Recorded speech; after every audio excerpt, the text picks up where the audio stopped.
This is the audio log of Medical Supervisor Peter Raleigh, dated October 29th, 2145.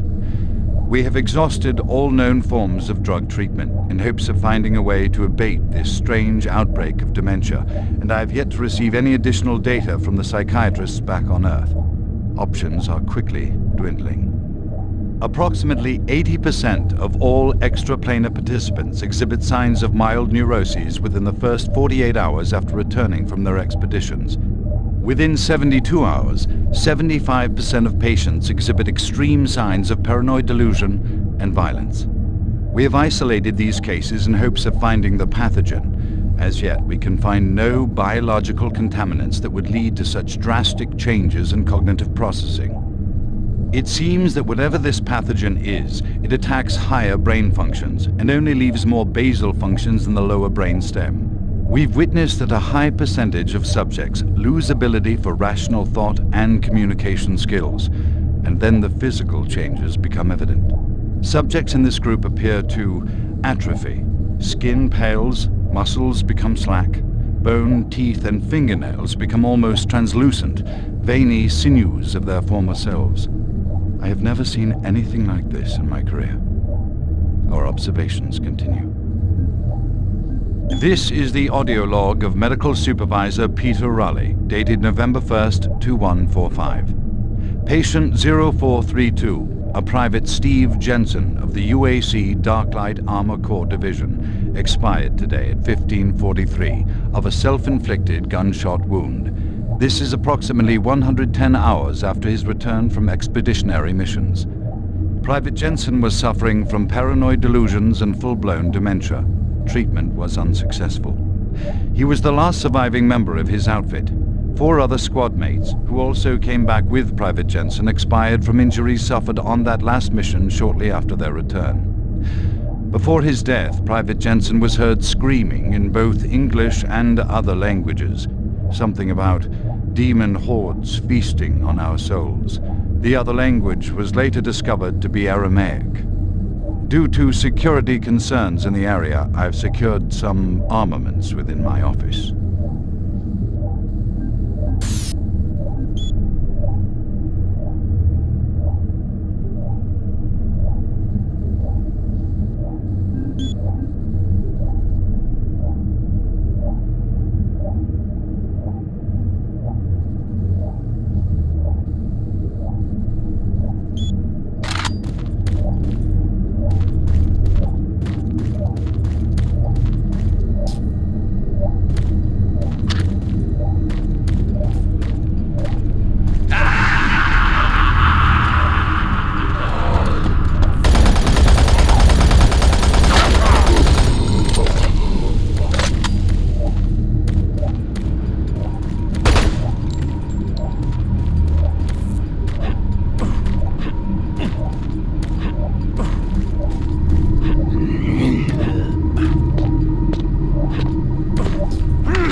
Progress, Marine?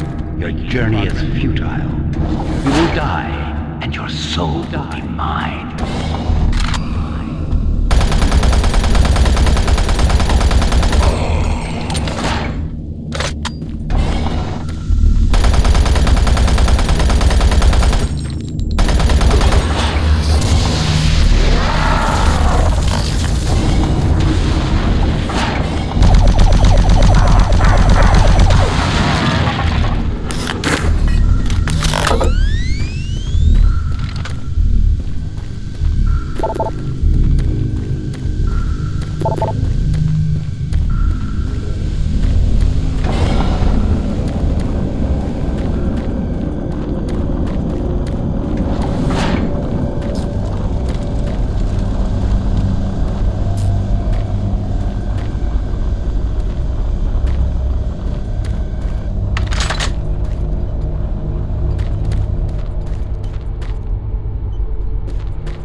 You're not one of them. I thought everyone else was gone. I was part of this. I helped them. The madness of opening to another dimension. Look, we don't have much time. We let it through. The evil. The protective stabilizer on the portal just failed after Betruger took the device. It was an artifact we had found in the ruins. He took it into the portal, and hell followed him out. You have to help me first. I'm going to try to get the teleporter systems running again. The areas are destroyed around us, so it's the only way through this part of the complex. You need to find me a working plasma inducer. It's all I need to get the teleporter working. You can look for it in operations. I have a security clearance. I'll unlock some doors for you. There. We don't have a lot of time. Please hurry.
Warning. Halon systems active. Access denied.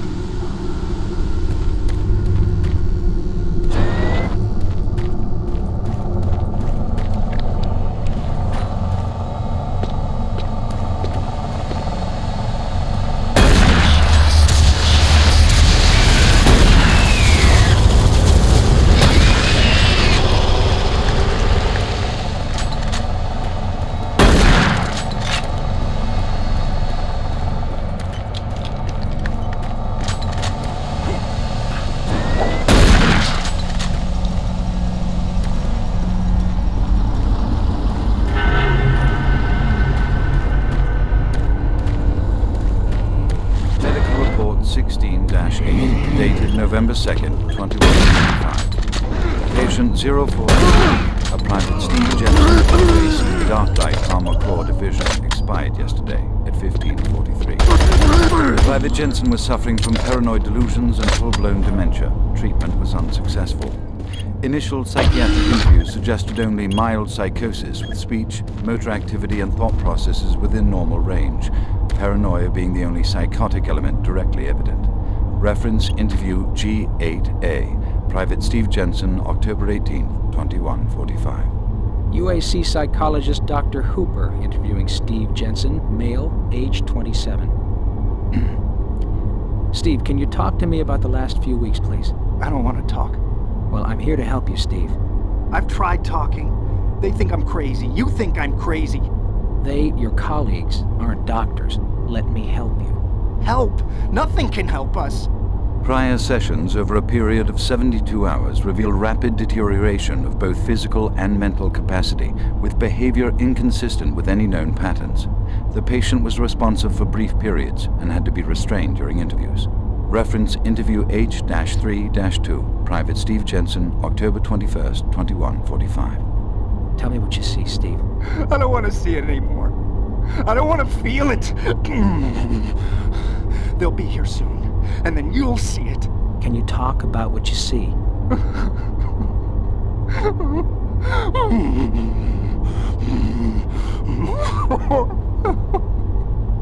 Steve? Patient unresponsive. Terminating interview. We have exhausted all known forms of drug treatment in hopes of finding a way to abate this strange outbreak of dementia, and I have yet to receive any additional data from the psychiatrists back on Earth. Options are quickly dwindling.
Medical Report 16-8.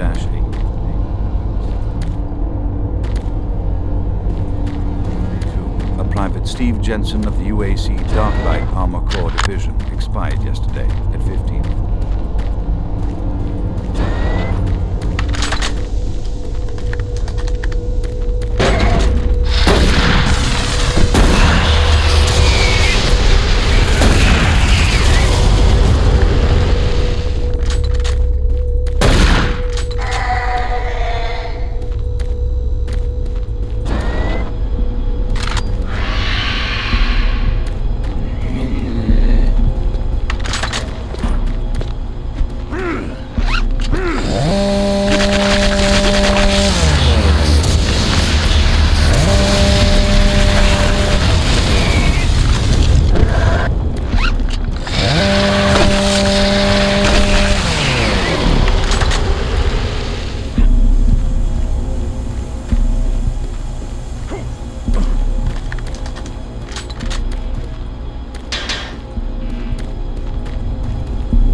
Halon systems deactivated.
Audio log for Phil Wilson, medical technician, Delta Labs, October 20th, 2145.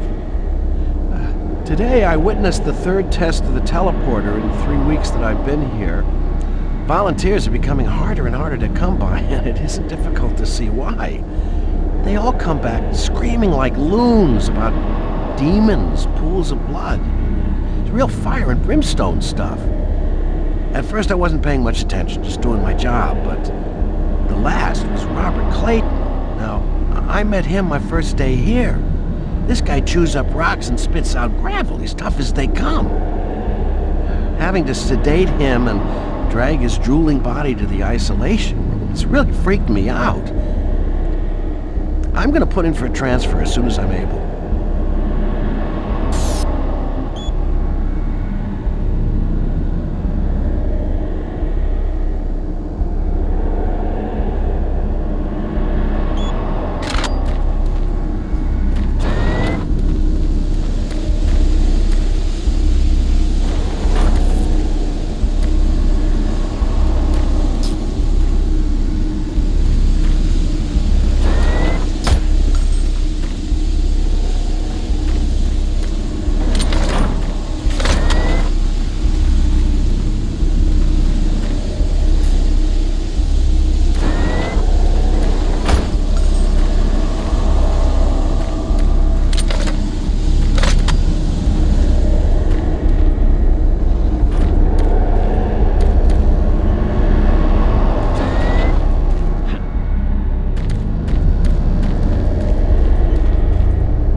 Medical Report 60.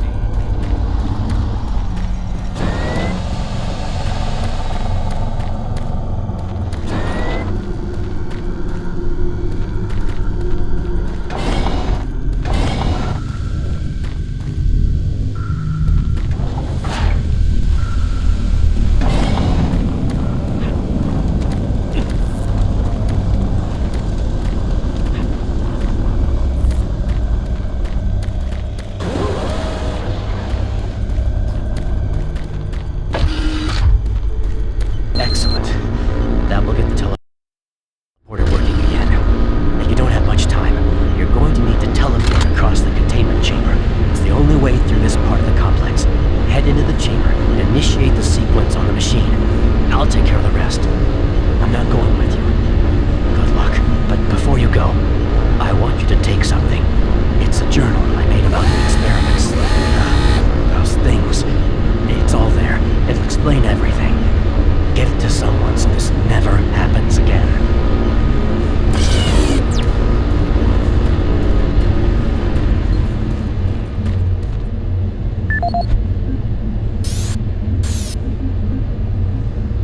My name is Ian McCormick, and I'm a research specialist stationed on Mars, working for the UAC. My primary job is, or rather was, to assist Dr. Malcolm Betruger in a variety of experiments, though for the past year we've been focusing almost exclusively on teleportation. I don't know if I'll make it out of here alive, so I'm recording this video log to let someone know what happened, and with that knowledge, prevent it from happening again. Initially, the teleportation experiments were amazing. We were creating a new science, and the prospects of it changing our way of life were, well, they were outstanding. I was proud to be associated with such an amazing project and someone as talented as Dr. Betruger. We noticed early on, probably before we had completed maybe a dozen successful tests, that there was a variable delay during the teleportation. The objects are broken down at the quantum level, transported, and then reassembled. Each stage of the process should have been instantaneous, but it wasn't, and we didn't know why. We sent a video drone through and were shocked at the images it sent back. Just a few frames of video right before the drone came back through showed what appeared to be several sets of eyes looking directly at the probe. We had just found a living, breathing creature that was not human. Betruger immediately sent out a request for volunteers. He specifically wanted UAC security force members because he wanted to capture one of these creatures. I've made a lot of mistakes, but I am most ashamed of my involvement during the next phase. To get medical clearance to send human subjects through the device, I doctored up several of our reports to indicate that we had performed living tissue experiments. I did not regret it at the time, but a few days later, when our third test subject came back, he was chewing off his own fingers. It seemed he was clinically insane. We started sending teams in, about once every 2 days. The teams were reporting nightmarish experiences, and sightings of things that ultimately made us conclude that the other dimension was not just another dimension. It was hell, and the creatures we were bringing back, demons. And then Betruger, he went through the portal himself. I don't know what he was thinking. It was an unscheduled trip, and he just went, and we couldn't stop him. And when he came back, he had changed. He sounded and looked the same, but he just... I don't know, he was just different. And then he did the unthinkable. He took the Soul Cube, the device that was discovered in the ruins, into the portal. The portal stabilizers just started to fail, and then living hell erupted into the base. Oh, we were stupid for not destroying the portals as soon as we realized what was on the other side. Oh God, forgive me. I blame myself for my part in this. Please, someone, never let this happen again. I'm sorry, Ian McCormick.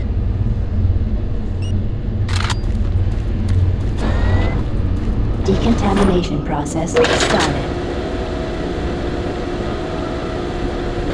Decontamination complete. Have a nice day.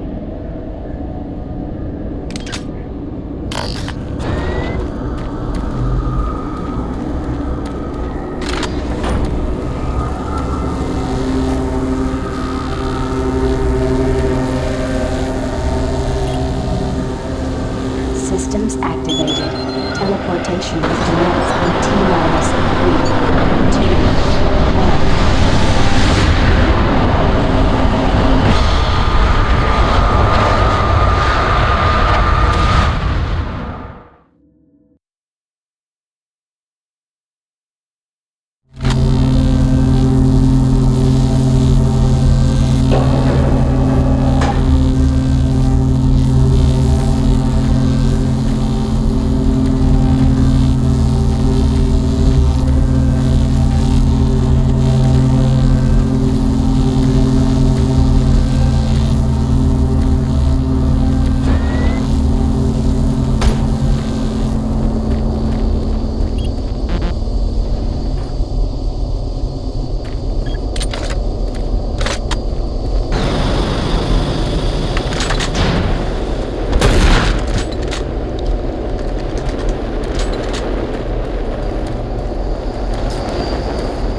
Interesting.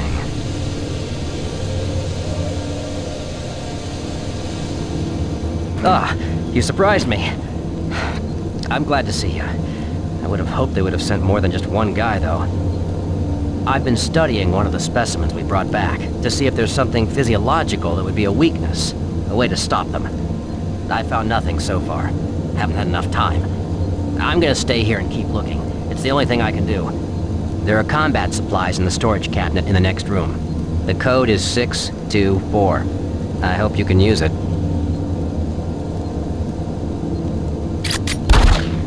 I'm gonna stay here and keep working.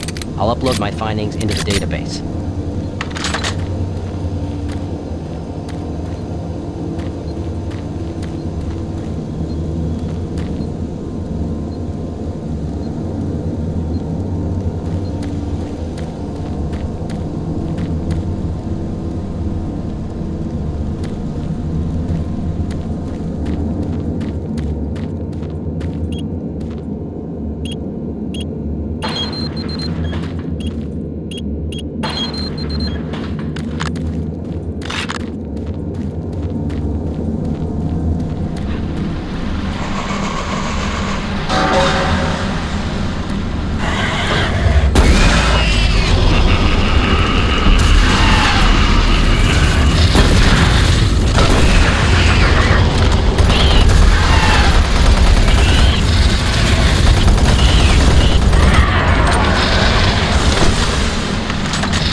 Welcome to the Delta Complex Stasis Chambers. This facility was constructed to house and study the extra-dimensional beings, which were recovered during some of the first teleporter tests originating from Delta Level 3. While little is known about their native environment, the specimens appear to be carbon-based lifeforms with extremely high heat tolerances. The epidermal tissue is extremely resilient to abrasion or incision, which has complicated internal studies. Observational studies have shown incredible strength and agility, as well as the ability for some specimens to manifest and control cohesive plasma masses. The method by which these plasma masses are created is yet unknown. It is believed that the specimens possess a rudimentary intelligence and social structure, as was demonstrated during the first tragic expeditions through the portal. While the cost in human life has been great in acquiring these specimens, we hope to one day complete genomic mapping and begin to answer the many questions we have about these entities.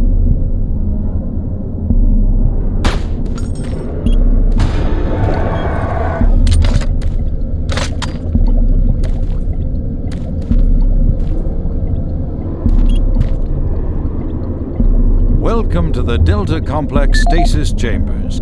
This facility was constructed to house and study the extra-dimensional beings, which were recovered during some of the first teleporter tests originating from Delta Level 3. While little is known about their native environment, the specimens appear to be carbon-based lifeforms with extremely high heat tolerances. The epidermal tissue is extremely resilient to abrasion or incision, which has complicated internal studies. Observational studies have shown incredible strength and agility, as well as the ability for some specimens to manifest and control cohesive plasma masses. The method by which these plasma masses are created is yet unknown. It is believed that the specimens possess a rudimentary intelligence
the Delta Complex Stasis Chambers. This facility was constructed to house... Hello? Anyone there? Hello? Someone up there? Please unlock the service hatch.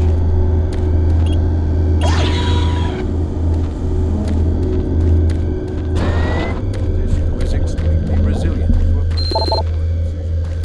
complicated internal studies.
see before you is a relic codenamed U-1, or simply Sol Cube. It was discovered in 2104, located in a geographic region where UAC researchers have unearthed evidence of a long-lost civilization. We know nothing of this civilization other than they existed, and that they were all wiped out in some type of cataclysmic event, according to what we've been able to decode from stone tablets found throughout the ruins. What clues we have been able to piece together reveal a culturally advanced society whose technology can only be described as mystic, as evidenced by U-1's strange characteristics. Efforts to further examine U-1 have been futile. Mass spectrometer and radiation scanning methods have failed to provide reliable identification of the molecular makeup of this artifact. The object cannot be weighed, and in all tests we've been unable to determine its mass. All attempts to physically manipulate or open the artifact have been met with no success.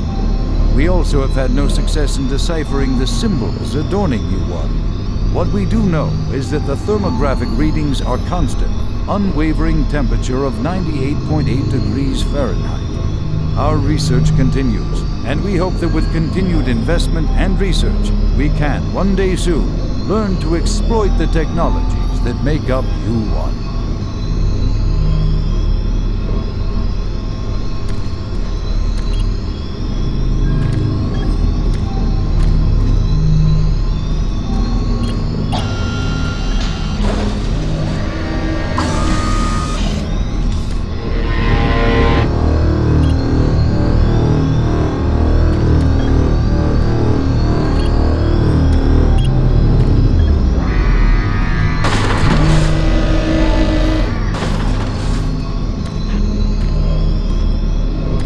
See before you is a relic codenamed U-1, or simply Sol Cube. It was discovered in 2104, located in a geographic region.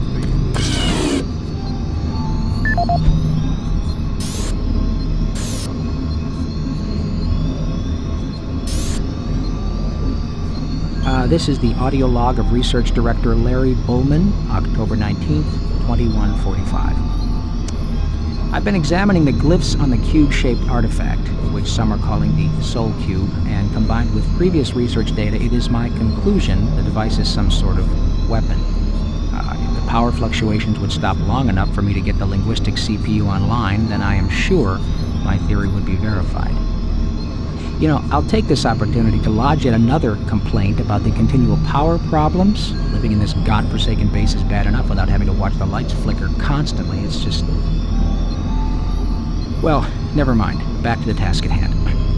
What I've deciphered so far is a bit, I must say, disturbing. It seems that when one has possession of the artifact, if one inflicts damage or possibly kills another being, it extracts power from that event somehow. Now, once a certain threshold has been reached, the artifact has the ability to kill anything you attack with it. How you attack with it, I'm frankly not certain, indicating that the artifact is autonomous in some way. To date, I've only deciphered about 2/3, give or take, of the markings, but my initial glance at the rest of them indicates it harbors some far greater power. As you know, at this time we have not seen any reaction from the cube, and it has withstood any scanning, abrasion, or other test beyond picking it up and examining it. I suspect that just like the civilization that constructed it, its capabilities are diminished to the point of being useful only as a paperweight.